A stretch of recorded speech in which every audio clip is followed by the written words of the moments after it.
नमस्कार and welcome you all to world affairs. मैं हूं प्रशांत धवन। 9 मार्च 2022 ये शाम आप सबको याद होगी क्योंकि ये वही शाम है जब पाकिस्तान पर एक ब्रह्मोस मिसाइल इंडिया ने मिस फायर कर दिया था। इंडिया की तरफ से एक्सीडेंटली गलती से ये मिसाइल अपने आप फायर हो गया और पाकिस्तान के मियां चानू एरिया में सीधा जाके ये मिसाइल गिरा।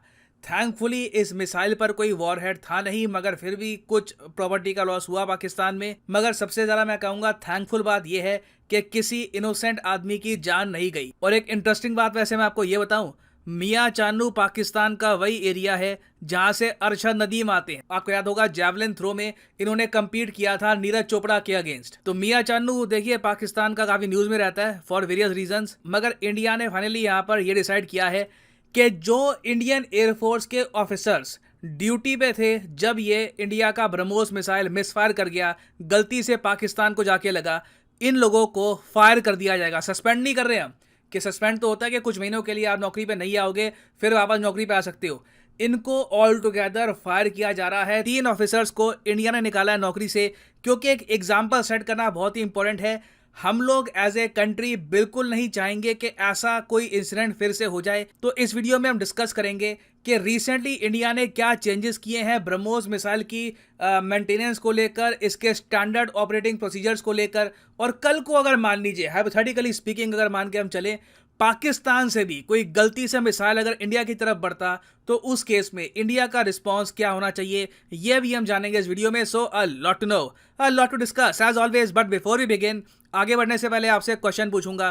क्वेश्चन ये है कि इनमें से वो कौन सा एयरपोर्ट है जिसका नाम रिसेंटली चेंज करके शहीद भगत सिंह एयरपोर्ट कर दिया गया है अगस्त 2022 में? Rajiv Gandhi airport, Chennai international airport, Chandigarh international airport या फिर Lucknow international airport? Comment section में सब लोग करो आंसर। सही आंसर मैं आपको दूंगा वीडियो के अंत में। नाउ फर्स्ट ऑफ ऑल यहाँ पे मुझे एक बात एडमिट करनी पड़ेगी, ब्रह्मोस मिसाइल जो हमने गलती से पाकिस्तान पे दे मारा ये एक एक्सीडेंट था, नो डाउट अबाउट इट। हमने इंटेंशनली ये नहीं किया, मगर आप कह लो इनडायरेक्ट तरीके से इसका फायदा हमको बहुत हुआ है, ये हम इस बात से डिनाई नहीं कर सकते। जब से ब्रह्मोस मिसाइल ने हिट किया ना पाकिस्तान को, और देखो पाकिस्तान के लिए एम्बैरेसिंग बात यहाँ पर यह थी, इनका मिसाइल डिफेंस सिस्टम धरा का धरा रह गया। आप सोच कर देखिए, इस ब्रह्मोस मिसाइल में न्यूक्लियर वॉरहेड होता ना अगर, पाकिस्तान का मैसिव लॉस हो जाता। और ये लोग इस मिसाइल को रोक भी नहीं पाए, कई मिनट्स तक तो इन लोगों ने डिटेक्ट भी नहीं किया कि ये मिसाइल कहां जा रहा है, कहां लगा है। There was complete confusion. तो ब्रह्मोस की ये परफॉर्मेंस देखकर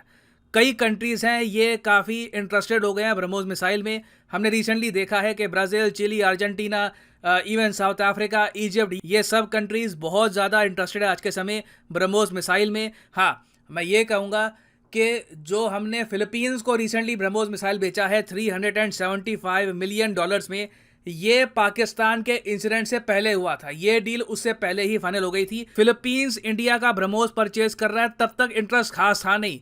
जैसे ही पाकिस्तान को यहाँ पे मिसाइल पड़ा है ना, हमने देखा है कि इवन वियतनाम तो अब इतना एक्साइटेड है। इन लोगों ने ब्रह्मोस के अलावा अब ये भी बात करिए कि जो बराक 8 मिसाइल डिफेंस सिस्टम है ना इंडिया इजराइल द्वारा जो बनाया गया है, ये भी ये परचेज कर सकते हैं इन द फ्यूचर। तो डेफिनेटली देखिए इनडायरेक्ट तरीके से इंडिया को फायदा काफी हुआ है, इंडियन मिसाइल्स की डिमांड बढ़ी है।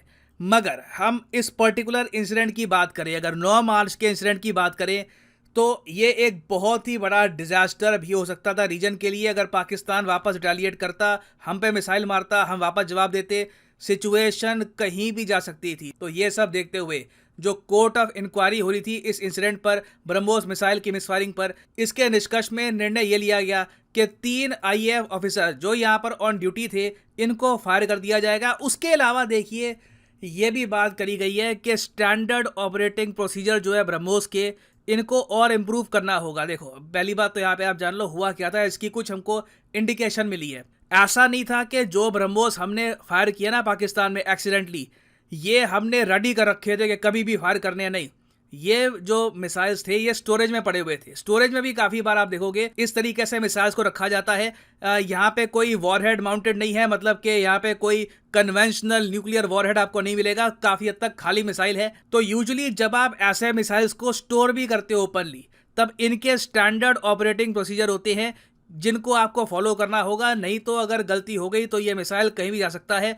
तो अनफॉर्चुनेटली मैं कहूँगा इंडियन एयरफोर्स ने ये कहा है 1 इन ए मिलियन एरर हुआ है। ये 10 लाख इंसिडेंट्स में से एक गलती होती है तो जाकर कुछ ऐसा हुआ है। मगर जो ऑफिसर्स यहाँ पर ऑन ड्यूटी थे उनकी जिम्मेदारी बनती है कि इंश्योर करे कि जो स्टैंडर्ड ऑपरेटिंग प्रोसीजर्स है, स्टैंडर्ड ऑपरेटिंग प्रोसीजर्स एक तरीके से गाइडलाइंस होती हैं कि इन मिसाइल्स को कैसे ऑपरेट करना है, इनकी सेफ्टी कैसे इंश्योर करनी है। यहाँ पर थोड़ी सी चूक हुई है और इसलिए इंडियन एयरफोर्स ने रिसेंटली अपने सारे स्टैंडर्ड ऑपरेटिंग प्रोसीजर्स सारे मिसाइल्स के, ना सिर्फ ब्रह्मोस के, अग्नि मिसाइल्स के, इवन पृथ्वी मिसाइल्स के, सारे मिसाइल स्टोरेज के जो स्टैंडर्ड ऑपरेटिंग प्रोसीजर्स हैं ये बिल्कुल चेंज कर दिए हैं। क्योंकि इस बात से हम डिनाई नहीं कर सकते कि अगर ये मिसाइल मान लो पाकिस्तान के किसी मिलिट्री बेस पे जा गिरता, जो हो सकता था क्योंकि मिलिट्री बेस के काफ़ी पास ही जाके गिरा है, तो अगर पाकिस्तान के मिलिट्री बेस को लॉस होता, इनके सैनिक वहां पे मारे जाते, तो हो सकता था कि पाकिस्तान रिटेलिएट करता। अब यहाँ पे आप यही पूछोगे कि अगर मान लो कल को पाकिस्तान का जी बाबर मिसाइल है और भी इनके बहुत सारे मिसाइल्स हैं, ये गलती से इंडिया की तरफ लॉन्च होता है तो इंडिया को क्या करना चाहिए। देखो, अब मैं जो बात कर रहा हूँ यहाँ पर काफ़ी कोल्ड हार्टेड आपको लगे शायद, मगर बहुत प्रैक्टिकल बात है। पहली बात तो देखिए, हमारे मिसाइल डिफेंस सिस्टम बहुत ज़्यादा एडवांस्ड है compare to Pakistani missile defence systems. तो पाकिस्तान कुछ लॉन्च अगर करता भी है तो बहुत ही जल्द हम उसको कर लेंगे डिटेक्ट और आसमान में ही उसको हम डिस्ट्रॉय कर सकते हैं। मगर जैसे ही हमको पता लगता है कि पाकिस्तान की तरफ से मिसाइल लॉन्च हुआ है, इंडिया को वापस उसी वक्त जवाब देना होगा। हम पाकिस्तान की तरह चुप नहीं बैठ सकते। अब यहाँ पे आप कहोगे ये क्या बात हुई, पाकिस्तान ने जो मैच्योरिटी दिखाई है, हमने गलती से मिसाइल मारा वहाँ पे, उन लोगों ने बिल्कुल यही कहा कि क्या कर दिया आपने, आगे से मत करना। मैक्सिमम यही बात हुई है, उसके बाद ठंडे पड़ गए वो, कुछ उन्होंने उसके बाद मिलिट्री एक्शन तो लिया नहीं है। तो देखो, पाकिस्तान का ऐसा करने के कई रीज़न है। एक मेन रीज़न मैं ये कहूँगा, इंडिया ने ओपनली डिक्लेयर कर रखा है कि हमारी नो फर्स्ट यूज़ पॉलिसी है। हम लोग कभी भी न्यूक्लियर वेपन्स पहले इस्तेमाल नहीं करेंगे और पाकिस्तान को पता है कि इंडिया की बहुत ज़्यादा डिफेंसिव सॉफ्ट पॉलिसी है ये, इसलिए काफ़ी बार पाकिस्तान और हरकतें भी करता है। जैसे कि कारगिल युद्ध पाकिस्तान ने तब किया था ना जब इंडिया के पास भी न्यूक्लियर वेपन्स थे, पाकिस्तान के पास भी थे। रिसेंटली दोनों कंट्रीज ने न्यूक्लियर टेस्ट किया भी था, उसके बाद कारगिल युद्ध हुआ ना, उसी टाइम कारगिल युद्ध हो गया था। तो ये सब पाकिस्तान करने की जरूरत तभी करता है क्योंकि हमारी नो फर्स्ट यूज पॉलिसी है। इनको पता है कि इंडिया अपनी तरफ से कभी भी न्यूक्लियर वेपन यूज नहीं करने वाला। ये लोग न्यूक्लियर वेपन तभी यूज करेंगे जब कंफर्म हो जाएगा कि इंडिया को एक न्यूक्लियर वेपन से टारगेट किया गया है या फिर कोशिश भी करी गई हमको एक न्यूक्लियर वेपन से हार्म करने की। और सेम वैसे मैं आपको बता दूं केस चाइना का भी है, इसलिए इंडिया चाइना के बीच में भी मैं कहूँगा बहुत मैच्योरिटी है। कभी न्यूक्लियर वॉर होने के चांसेस बहुत ज़्यादा कम है क्योंकि दोनों कंट्रीज ने ओपनली कह रखा है कि हम नो फर्स्ट यूज पॉलिसी को फॉलो करते हैं। मगर पाकिस्तान का केस ऐसा तो नहीं है। पाकिस्तान खुल के कहता है कि हम कभी भी नो फर्स्ट यूज़ को एक्सेप्ट नहीं करेंगे। वो तो ओपनली कहते हैं कि हमारे न्यूक्लियर मिसाइल बने इंडिया के लिए हैं। उनके प्राइम मिनिस्टर काफ़ी बार यूएन में जाकर कहते हैं कि हम तो न्यूक्लियर बॉम्ब यूज़ कर देंगे, ज़रूरत आई तो हम यूज़ कर लेंगे, अगर स्मॉल स्केल वॉर भी हुई तब भी हम यूज़ कर देंगे nuclear weapons, even if India ने यूज़ किए ना किए।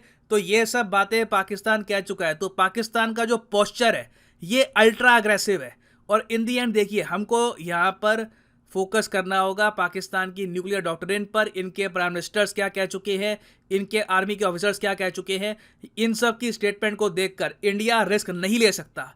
कल को अगर मान लीजिए पाकिस्तान का बाबर मिसाइल इंडिया की तरफ आता है, मिसफायर हो क्या हो, हमको जवाब देना होगा because we have to ensure our safety. जब तक पाकिस्तान भी नो फर्स्ट यूज की प्लेज नहीं लेता तब तक साउथ एशिया प्रॉपरली एक न्यूक्लियर वॉर से सेफ नहीं होगा। और मेरे हिसाब से अब फोकस भी इस बात पे होना चाहिए। इंडिया ने देखो बहुत ज़्यादा प्रॉपरली एक्शन लिया यहाँ पर, ठीक है, पहले ही कह दिया कि ये एक मिस्टेक थी, जो ऑफिसर्स यहाँ पे ऑन ड्यूटी थे उनको नौकरी से निकाल दिया। अब आई थिंक इस इंसिडेंट को देखकर पाकिस्तान को बात करनी चाहिए इंडिया के साथ और दोनों कंट्रीज को मिलकर एक no first use pact sign करना चाहिए, जिससे इंश्योर हो जाएगा कि एटलीस्ट साउथ एशिया में कभी न्यूक्लियर बॉम्ब्स की तबाही नहीं होगी। This is very important. घूम फिर के चाहे ये देश अलग हो गए हो, पाकिस्तान, बांग्लादेश, इंडिया, हम सब एक एंशिएंट सिविलाइजेशन का पार्ट हैं। इससे बड़ी कोई ट्रेजेडी नहीं होगी कि अंग्रेजों ने हम पे कई सेंचुरीज तक हुकूमत करी, उसके बाद जैसे ही वो गए हमने एक दूसरे को डिस्ट्रॉय कर लिया। तो बहुत ही इंपॉर्टेंट है इस पूरे इंसिडेंट से एक सीख लेना कि no first use is very important for South Asia. ना वापस आते हैं हमने क्वेश्चन की तरफ कि शहीद भगत सिंह एयरपोर्ट रिसेंटली किस एयरपोर्ट का नाम रख दिया गया है।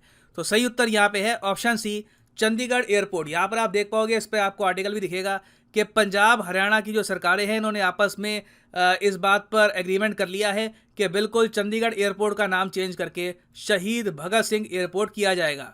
और हाँ, बहुत लंबे समय के बाद फाइनली अनअकैडमी की जो सेल है ये एक्टिव हो चुकी है। सिर्फ कुछ ही दिनों तक ये सेल रहेगी। यूजुअली आप देखोगे अनअकैडमी के सारे कोर्सेज पर डिस्काउंट होता है 10% के आसपास। अब ये डिस्काउंट कुछ दिनों के लिए, 2-3 दिन के लिए 20% का हो चुका है। तो किसी भी एग्जाम की आप तैयारी कर रहे हैं, SSC, UPSC, bank, NEET, IIT, JEE, आप परचेज कर सकते हैं इनके अनअकैडमी कोर्सेज। सीधा 20% आपको डिस्काउंट मिलेगा। तो लेट्स से फॉर एग्जांपल आप प्रिपेयर कर रहे हैं फॉर यूपीएससी, तो यूपीएससी पे यहाँ पर करिए क्लिक और यहाँ पे आप देख पाओगे सीधा 20% आपको डिस्काउंट मिलेगा। 26 तारीख को ये सेल बिल्कुल खत्म हो जाएगी। 26 तारीख मध्य रात्रि को ये सेल खत्म हो जाएगी। तो आपको सिंपली करना है यहाँ पर क्या है, जो ये प्राइसेस आपको दिख रहे हैं, फॉर एग्जांपल जो 36 महीने का कोर्स है, अगर आपको ये परचेज करना है, अगर आपके पास अभी टाइम है 2-3 साल का, आराम से आप चाहते हैं कि 2024-25 में एक प्रॉपर अटेम्प्ट देना यूपीएससी का, तो आप 36 महीने का कोर्स कर सकते हैं परचेज। मगर पर मंथ जो यहाँ पर लिखा है प्राइस, ये पे करने की आवश्यकता बिल्कुल नहीं है। सिंपली यहाँ पर कोड यूज़ करिए PD10 और प्राइसेस अपने आप गिरना स्टार्ट हो जाएंगे। The prices will start following, so use the code PD10 and save your hard earned money. So इसी नोट के साथ ये है वीडियो का अंत। Thank you for listening and as always God bless you all.